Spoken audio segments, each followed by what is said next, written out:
Shalom, selamat pagi saudaraku.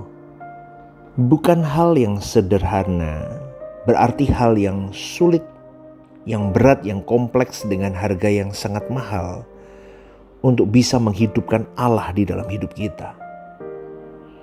Bagaimana Allah itu nyata dalam hidup kita itu sulit saudaraku. Itu bayarannya mahal, sangat mahal. Allah itu milik kita semua dan kita dimiliki oleh Allah. Amin ya saudaraku ya. Kita harus punya optimisme, keyakinan bahwa kita bisa mengalami Allah seperti kekasih-kekasih Tuhan di tokoh-tokoh iman yang ada di dalam PL. Kok bisa Abraham jadi sahabat? Kok bisa si Henok bisa begitu berkaribnya dengan Allah? Kok bisa seorang Elia begitu dengan Tuhannya? Kita harus merangsang diri kita seperti tokoh-tokoh iman di PL yang bisa menghidupkan Allah. Dan itu bukan hanya cerita yang hanya menghiasi sekolah minggu kita, remaja kita, pemuda kita, bahkan sampai tua dan mati. Dan kita tidak menghidupkan Allah seperti mereka menghidupkan Allah. Amin, saudaraku. Tetapi menghidupkan Allah di dalam hidup itu bukan sesuatu yang sederhana.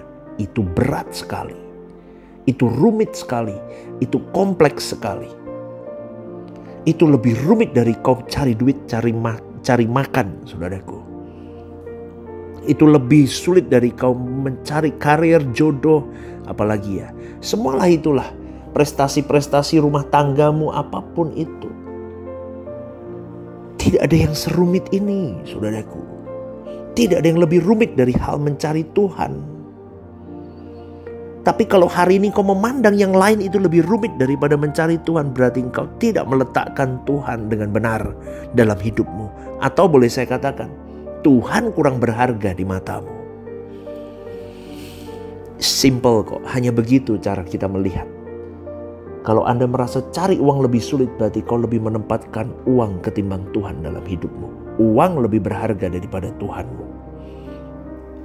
Jadi coba perhatikan, ada saat di mana seorang pengusaha bukan mencari uang, melainkan ia dikejar uang. Penghasilannya begitu banyak, dia hanya jalan-jalan dari satu kota ke kota lain.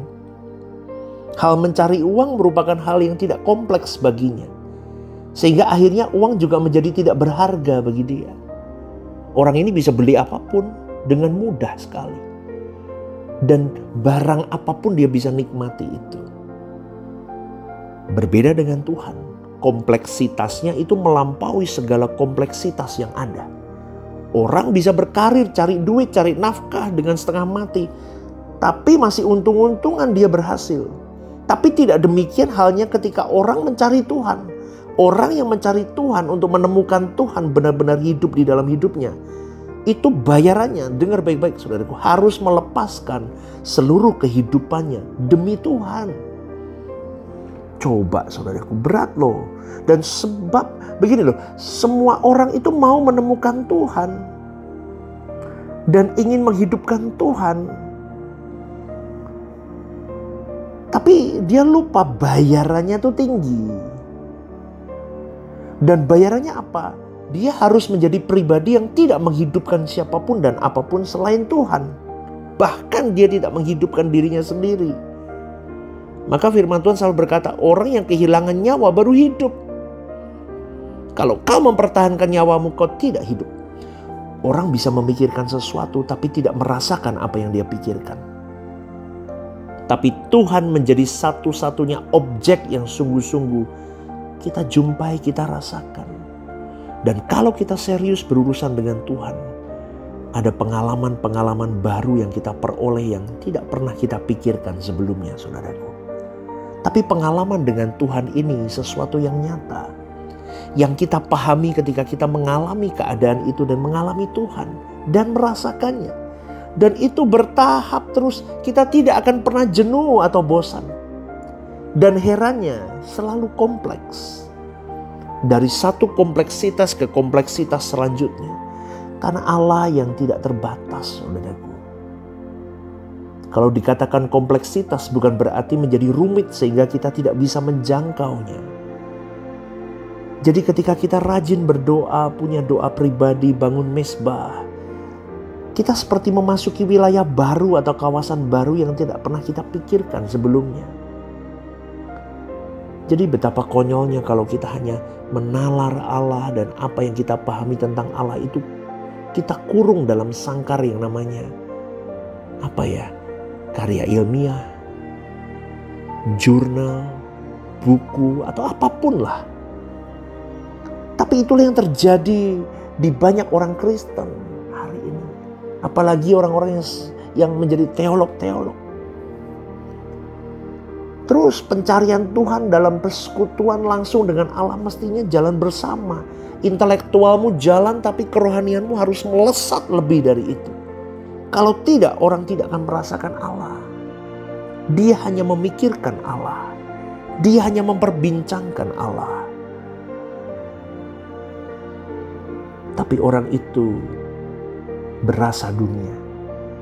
Dia pandai berbicara tentang Allah. Dia bisa panjang lebar tinggi kedalamannya. Wah bisa, tapi hatinya terkunci dengan dunia. Hatinya masih senang dihormati. Hatinya masih senang dipuji. Wah bangga dia. Wah susah saudaraku. Orang-orang seperti ini pasti tidak rindu Yerusalem baru. Tidak akan rindu bertemu Tuhan. Karena dia hanya memikirkan Tuhan tapi tidak merasakan Tuhan. Ya tepatnya begitu saudaraku. Memikirkan Tuhan di ruang-ruang teologi, debat, ya, tapi tidak merasakan Tuhan. Sebab untuk merasakan Tuhan kita harus mengalami Tuhan.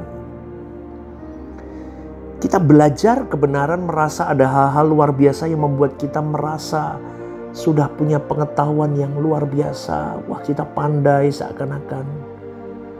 Lalu kita pun merasa bahwa keselamatan kita lebih berkualitas. Walau tanpa diiringi dengan perjumpaan dengan Allah tiap hari. Itu naif saudaraku. Maka bersyukur kalau kita diajar Tuhan hari ini. Sebab kita malu kalau kita menoleh ke belakang dan menyadari betapa bodohnya kita. Wah kan benar kan saudaraku. Dulu saya juga merasakan, wah kalau kita merasa sudah pandai tentang teologi, wah kita hebat. Sekarang saya mengerti bahwa itu adalah kemiskinan yang sangat miskin di mata Allah. Tapi kekayaan sesungguhnya di mata Allah adalah ketika aku intimacy with Him, encounter with Him, dan ada perubahan hidup dalam diriku. Tapi untungnya loh Tuhan dalam kesabaran yang luar biasa itu menunggu sampai kita itu mengerti akan hal ini. Ya saudaraku, kita belajar kebenaran tapi kita masih bisa punya hobi-hobi. Masih membuka peluang untuk menikmati dunia selebar-lebarnya. Tapi hari ini kita bukan hanya belajar kebenaran, tapi kita mau memburu Tuhan. Kita mau benar-benar fokus mengejar Tuhan. Kita mau memburu hadirat Tuhan. Kita mau memburu pribadinya. Dan kita mau mematikan semua kesenangan kita. Sampai di puncaknya kita bisa memekikkan genderang perang. Kita masuk ke dalam di dalam pertempuran rohani, pertempuran spiritualitas yang tidak bisa terlihat, tetapi kita berjuang menabuh genderang perang bahwa aku mau hidup setinggi-tingginya, sekudus-kudusnya, meskipun jatuh bangun berat loh saudara. Tapi kita mau sampai di titik itu. Kita mau menghidupkan Tuhan dulu supaya kita bisa menabuh genderang perang itu. Amin saudaraku. Ya, kita matikan diri kita. Kita hidupkan pribadi Tuhan.